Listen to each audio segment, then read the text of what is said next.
You're listening to Wealthy-esque. We are a community of lawyers who believe that true wealth is having control of our time. I'm Ro Thomas, and as a busy wife, mom, and former Big Law associate, I know all too well the tension between the culture of the legal profession and pretty much everything else you want to do in life. That's why each week I'm bringing you the information and tools you need to improve your money mindset and manage your money to create true wealth. Because ultimately, it's not about the money. It's about the freedom and flexibility the money affords.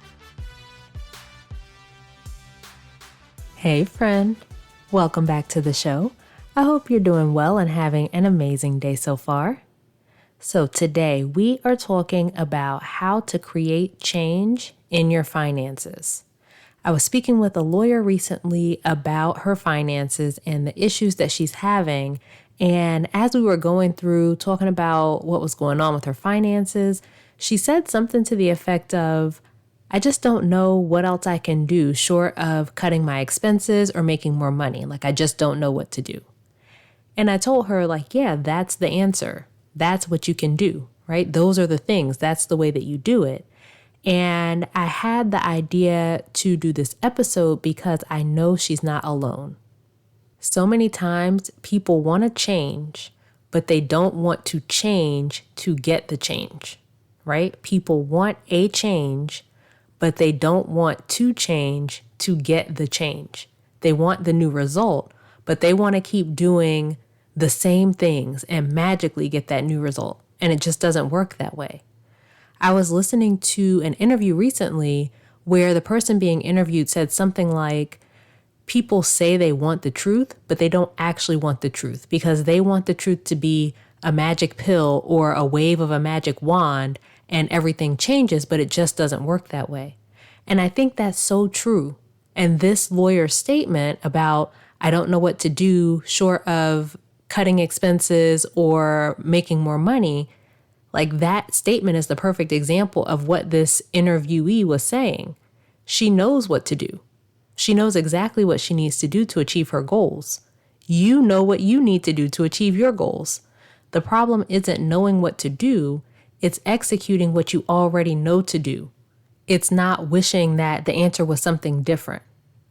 When you're thinking about your finances, if you're not already achieving your goals, so you're not making progress on paying off your debt or saving or whatever it is for you, you can't change your finances continuing to do what you're doing now.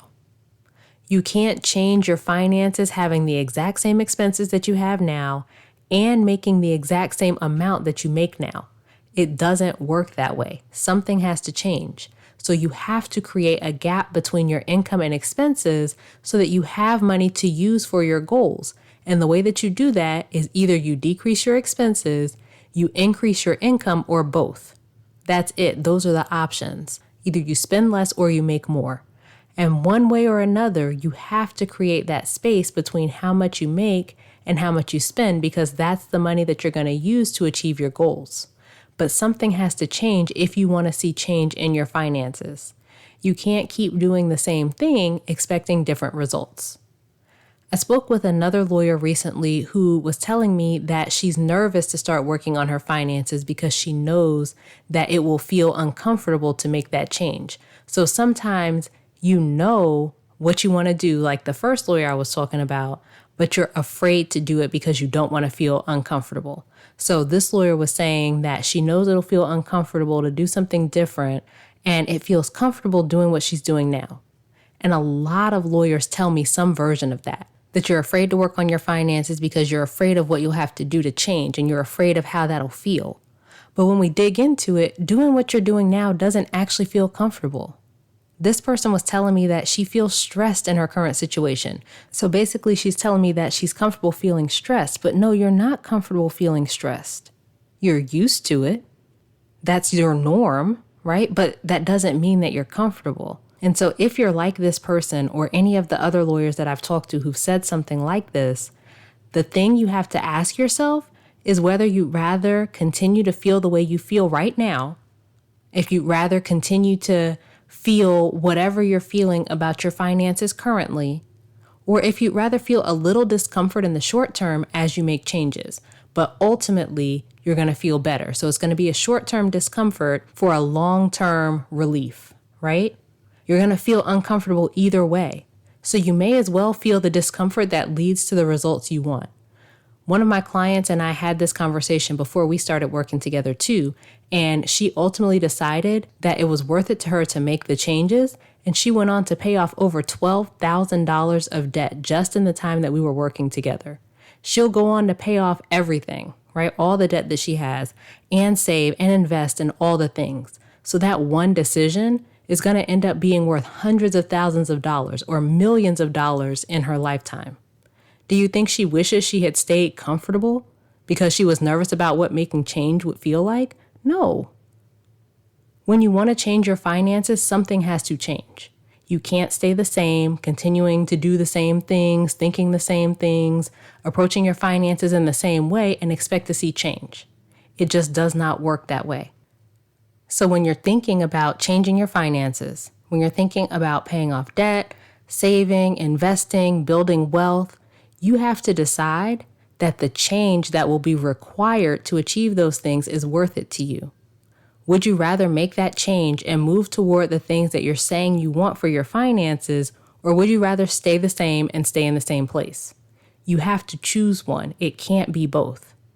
If the change is worth it to you and you want some help making the necessary changes to achieve your financial dreams, let's work together. Head to rothomas.com/call to get started. But either way, whether you reach out to me or not, you cannot change staying the same. All right, so that is it for this week's episode. Come connect with me over on social media. You can find me on LinkedIn, Ro Thomas, and Instagram at I am Ro Thomas.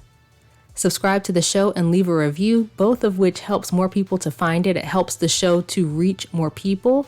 And please think of a friend or two who could use this information and share the episode with them. As we close out, friend, I pray that you take the information you learn here, apply it in your life, and open up to the realization that wealth is available to you. As you do that consistently, week after week, you'll continue to take steps to regain control of your time, build wealth, and live the life of freedom and choice you deserve. Talk to you later.